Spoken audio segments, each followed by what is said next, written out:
He had just watched American logistics at work. Not the tanks, not the bombers, the trucks. On June 7, 1944, 24 hours after the Normandy landings, while German staff officers argued over maps inside damp stone farmhouses outside Caen, an entirely different battle was unfolding on the narrow roads behind the beaches. The sound was not artillery, but engines. Thousands of them, idling, restarting, rolling forward in precise intervals. Deuce-and-a-half GMC trucks, olive drab, their windshields streaked with salt spray and chalk dust, moved inland like clockwork. To the German officers watching through binoculars, this was unsettling. They had expected chaos, improvisation, panic. Instead, they saw order.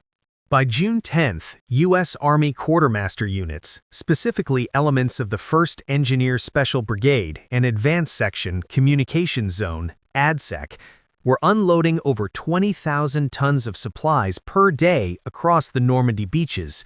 Not ports, beaches, open sand, under Luftwaffe harassment and intermittent artillery fire. German doctrine assumed such a thing was impossible.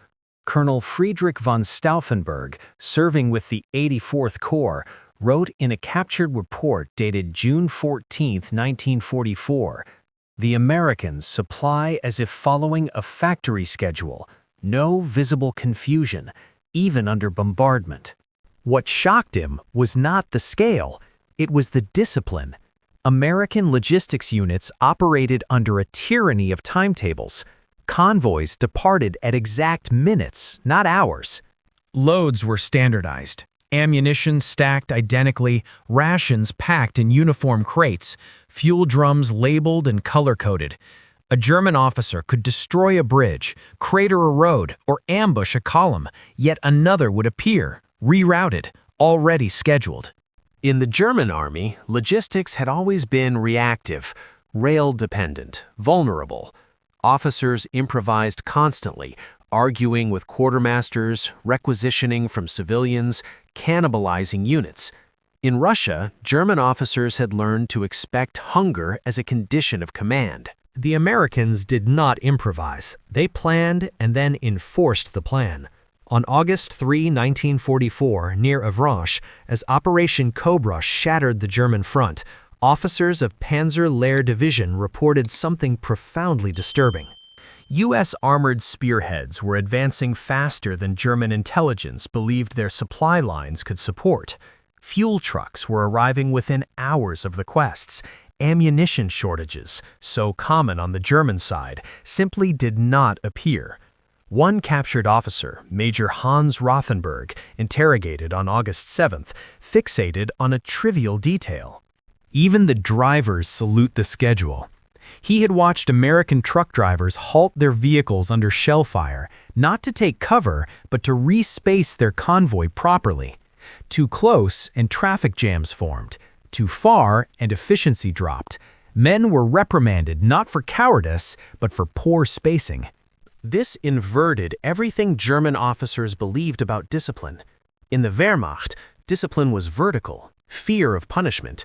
In American logistics units, it was procedural, obedience to systems. A sergeant did not shout ideology, he checked manifests. German officers were trained to admire the warrior. They were now forced to respect the clerk. By September 1944, as Allied forces approached the German border, the contrast became unbearable. In the Hurtgen forest, German infantry units waited days for ammunition deliveries that never arrived. Horses collapsed in muddy ravines, ribs visible beneath skin. Men counted bullets. Across the lines, U.S. supply depots outside Liège hummed at night. Electric lights glowed. Forklifts beeped. Coffee was served at 0200 hours. A captured Oberstleutnant from 275th Infantry Division reportedly asked his American interrogator a single question on September 18, 1944. Who commands your supply troops? When told they were led by career officers and senior NCOs, not civilians or rear echelon castoffs, he shook his head. In the German army, logistics was a dead-end assignment. In the U.S. Army, it was a profession. This distinction haunted German planners. The Red Ball Express, launched on August 25, 1944, moved over 12,500 tons of supplies daily using a one-way traffic system enforced by military police. The roads ran red with dust and clay, coating drivers' teeth, clogging lungs. Trucks ran non-stop, engines overheated. Men slept under axles for 20 minutes at a time. Yet the system held.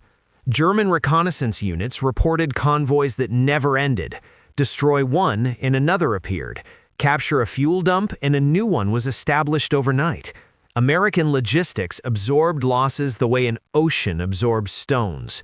For German officers trained in a tradition of decisive battles, this was demoralizing. You could not outfight a conveyor belt.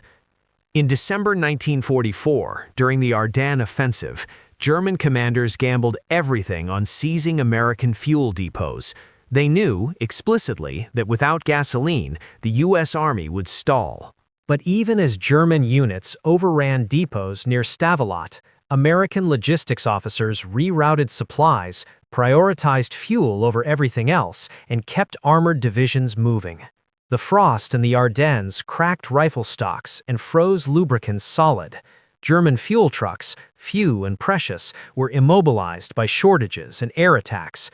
American trucks kept moving, chains biting into ice, drivers instructed to abandon vehicles only if engines were destroyed. An officer of 2nd Panzer Division, captured on December 26, 1944, summarized it bitterly. "We attacked their front. We should have attacked their mathematics." By April 1945, as the U.S. Army crossed the Rhine, German officers no longer spoke of American logistics with contempt. They spoke of it with resignation.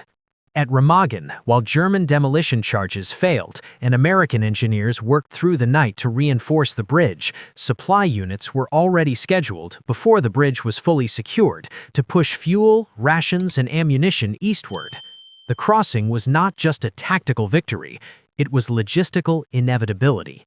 In the end, what shocked German officers most was not abundance, it was restraint. American supply discipline meant units did not hoard. They trusted the system. A soldier ate knowing tomorrow's meal was already planned. A commander advanced, knowing fuel would arrive at dawn. That trust, quiet, procedural, unglamorous, proved stronger than fear. After the war, several German officers would write that they had misunderstood the nature of American power. They had looked for genius generals, wonder weapons, ideological fanaticism. Instead, they found clipboards, schedules, standardized crates, and men who followed them with almost religious precision. Wars are won by bread, but only if someone ensures it arrives, on time, every time.